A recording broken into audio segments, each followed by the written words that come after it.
Hello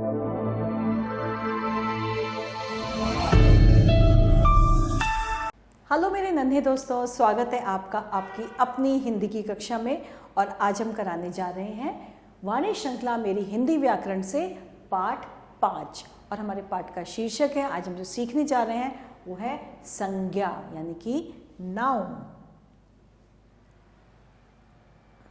बच्चों, हम सब का कोई ना कोई नाम है। इसी प्रकार संसार की प्रत्येक वस्तु, प्राणी, स्थान और भाव या अवस्था का भी कोई ना कोई नाम अवश्य होता है, जैसे नीता, हाथी, टब, प्रेम, बचपन आदि।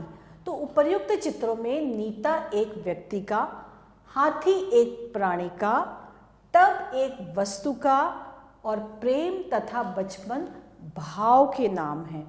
अतः यह सभी क्या है? संज्ञा शब्द है। तो किसी व्यक्ति, प्राणी, वस्तु, स्थान तथा भाव के नाम को संज्ञा कहते हैं। और संज्ञा के कितने भेद हैं बच्चों? संज्ञा के 3 भेद होते हैं। संज्ञा के 3 भेद होते हैं। कौन कौन से? व्यक्तिवाचक संज्ञा, जातिवाचक संज्ञा और भाववाचक संज्ञा। तो सबसे पहले पढ़ते हैं हम व्यक्तिवाचक संज्ञा। प्रॉपर नाउन, इंग्लिश में बोलते हैं इसको प्रॉपर नाउन, और हिंदी में हो गया व्यक्तिवाचक संज्ञा।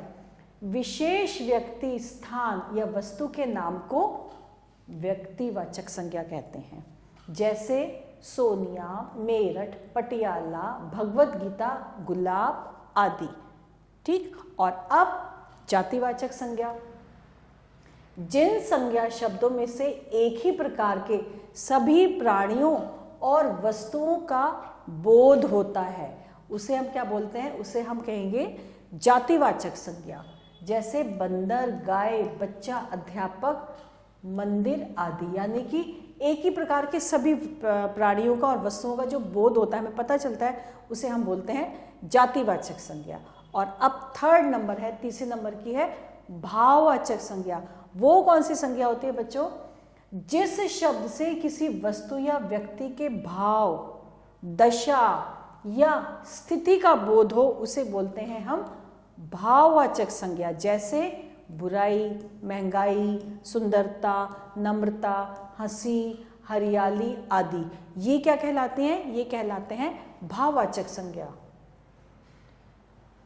निम्नलिखित में से प्रयुक्त संज्ञा के शब्दों को रेखांकित कीजिए। जैसे कि शेखर हॉकी खेलने गया, इसमें क्या है? इसमें है शेखर। ये आम बहुत मीठे हैं, आम और मीठे। इस गन्ने में मिठास नहीं है, गन्ना और मिठास। ये हो गई संज्ञा। गंगा नदी हिमालय से निकलती है, गंगा और हिमालय, ये हो गई हमारी संज्ञा। और अब हम कराएंगे निम्नलिखित शब्दों के सामने उनके संज्ञा के भेद लिखिए, जो कि मैंने लिख दिए हैं। और अब मैं आपके सामने पढ़ती हूँ। बुढ़ापा, बुढ़ापा कौन सी संज्ञा हो गई? बुढ़ापा हो गया भाववाचक संज्ञा।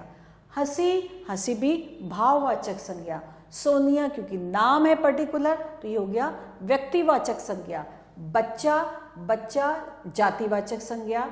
परिवार जातिवाचक संज्ञा। गाय भी जातिवाचक संज्ञा है। दिल्ली व्यक्तिवाचक संज्ञा। बंदर जातिवाचक संज्ञा और राम व्यक्तिवाचक संज्ञा। तो यहाँ पे हमने उन शब्दों के सामने हमने संज्ञा के भेद लिखे थे।